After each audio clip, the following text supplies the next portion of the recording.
ఒక చిన్న కుటుంబంలో పుట్టి సేవాగుణం సాటివారికి సహాయం చేయాలన్న ఆలోచనతో ఆడవారి కష్టాలను గుర్తించి ఏదో ఒకటి మంచి చేయాలన్న ఆలోచనతో ఎంతో మందికి సేవా కార్యక్రమాలు చేస్తూ ఆడవారిని ఆర్థికంగాను మానసికంగాను బలపరచాలన్న ఉద్దేశంతో ఎన్నో మంచి కార్యక్రమాలు చేస్తూ సాటి వారికి సహాయం చేయాలన్న ఆకాంక్షతో సహారా చారిటబుల్ ట్రస్ట్ను స్థాపించి ఎంతో మంది ఆడవారి కుటుంబాల్లో వెలుగులతో నింపాలన్న ఉద్దేశంతో ఉచిత టైలరింగ్ శిక్షణ మొదలుపెట్టి అలాగే నిరుపేద మహిళలకు ఉచిత కుటుంబిషన్లు పంపిణీ చేయడమే అలాగే నిరుపేద మహిళలకు పెళ్లిళ్లకు ఆర్థిక సహాయం అందించడం వరదలో అన్నదాన కార్యక్రమాలు చేయడం సాటి ఆడవారిని ప్రేమించడం వాళ్ళ జీవితాలలో ఆనందాన్ని కలిగిస్తుందన్న ప్రధాన ఉద్దేశంతో అంచెలంచెలుగా ఎదుగుతూ ఎంత ఎదిగినా ఒదిగి ఉంటూ తన ఆశయాన్ని ముందుకు సాగిస్తున్నారు.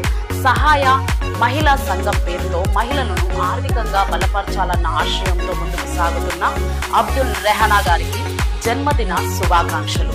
సహాయ చారిటబుల్ ట్రస్ట్ మరియు సహాయ మహిళా సంఘం తరఫున ఆర్థిక శుభాకాంక్షలు తెలియజేస్తున్నాం. అలాగే మా బీటెన్ టీవీ యాజమాన్యం తరఫున రెహానా గారు ఇలాంటి పుట్టినరోజులు మరెన్నో జరుపుకోవాలని ఆశిస్తూ ఆకాంక్షిస్తూ హ్యాపీ బర్త్డే రెహానా.